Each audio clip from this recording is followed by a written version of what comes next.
va conclure avec les sorties du grand écran. C'est parti, on regarde. Et on va commencer avec une comédie française avec Les Caprices de l'Enfant Roi. D'Artagnan, Louis doit quitter secrètement le palais cette nuit même et se cacher hors de Paris. Ne vous inquiétez pas, votre Altesse, sur tout prévu. Louis va quitter le palais secrètement cette nuit même et se cacher hors de Paris. Oui, c'est ce que je viens de dire. En 1651, Louis, le futur Louis XIV, est un jeune adolescent. Alors que la Fronde menace, sa mère Anne d'Autriche décide d'exfiltrer son fils pour le mettre à l'abri et le remplace par un sosie. Il est hors de question que je dorme dans un tel endroit. C'est ton Mon fils? Ton fils? Je m'en vais sur le champ. Commande-moi un attelage. Mais enfin, comment tu l'as élevé, Savinien? Faut pas tout leur passer. Louis est confié à D'Artagnan à Cyrano de Bergerac qui le cache au sein de la troupe de théâtre de Madeleine, Béjart et Molière.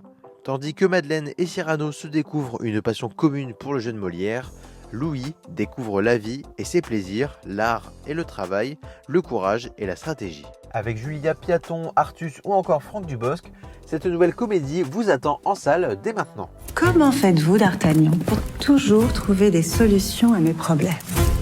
Certains disent le talent. Je trouve qu'ils exagèrent. La sortie du film La bataille de Gaulle partie 2 a été avancée à ce vendredi 26 juin.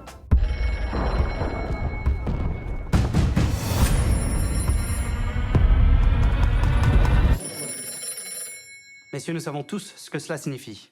Juin 1940, la France s'effondre et signe l'armistice au milieu du chaos. Un homme s'effondre et refuse de céder. Seul contre tous, ce général inconnu s'échappe vers Londres pour sauver ce qu'il reste d'un rêve. Giraud est une marionnette des Américains. Vous ne pouvez pas obstacler la guerre, général de Gaulle. Il n'y aura jamais aucun accord entre lui et moi.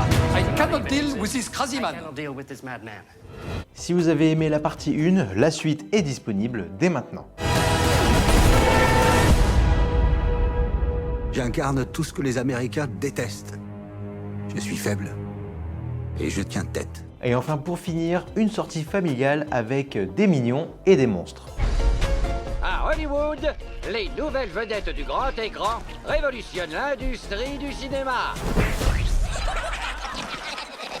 Une histoire aussi rocambolesque qu'absurde, mais bien sûr totalement véridique qui raconte comment les mignons partis à la conquête d'Hollywood sont devenus des stars du cinéma. Baby. Oh, Humphrey. Pignata. Carbonara. Lasagna. Pour finalement tout perdre en libérant au passage une bande de monstres déchaînés avant de s'unir pour tenter de sauver la planète de ce nouveau désastre à leur actif. 1h30 de comédie aventure, de quoi ravir les petits et les plus grands.